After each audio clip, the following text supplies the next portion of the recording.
I was competing in nationals out in Detroit, and it was the fourth event, the second to last event. It was a sandbag carry. It was a 300-pound sandbag. It was 80 feet down around a cone and back for time.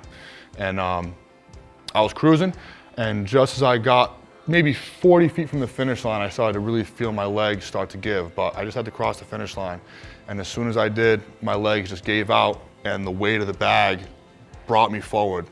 It happened like that, and I landed right on my elbow and ended up breaking it. Steve's not the typical patient just in what his demand levels are. He's a very high demand individual. He lifts a lot of weight. He's a very big guy.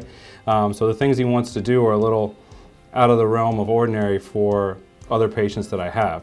The actual injury he had is something that I actually see quite often in a whole different myriad of patients. So I met with Dr. Paxton, and we just looked at the x-rays, and he gave me his opinion. Right away, I felt very, very comfortable. I really enjoyed his kind of general disposition and approach. So he said that I definitely needed surgery, that he was going to put in some hardware, that I wouldn't need a cast, which was great for me because I have a very physical job, and a cast would really inhibit me to continue to perform my practice. So one of our jobs at University of Orthopedics, and one of the things that we do as orthopedic surgeons, is to try and tailor the treatment to the patient depending on what they need. I could see his exact same injury in an older individual who may not need surgery, someone who's less high demand than he is or lower demand than he is, and treat it with a different type of construct, a different type of surgery. And so that's one of the fun aspects of what we do is, really trying to get down and individualize our treatment for him. And for him, I knew he really wanted to get back to lifting heavy weights, and I knew that he wanted to get back quick. He's a,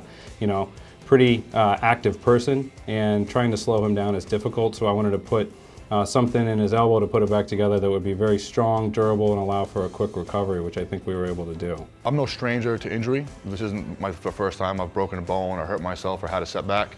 What I'm looking for is I want to get back to where I was before I hurt myself, or even in a better position. And he just had a very optimistic outlook on it. It just really put me at ease, I just felt really confident about it. So he got me in for surgery. I want to say it took around 2 hours, and I was out of the hospital, and I was genuinely pain-free. The surgery was Thursday, and I was pain-free come Sunday. I think there were 3 times where I had some questions, and within a day, within 24 hours, I got a phone call from Dr. Paxton, and he spoke to me. I'm also in contact with him and his staff through the portal, which for someone in my position is important. I just want to be in the know, and I want to do what's best to keep moving in the right direction.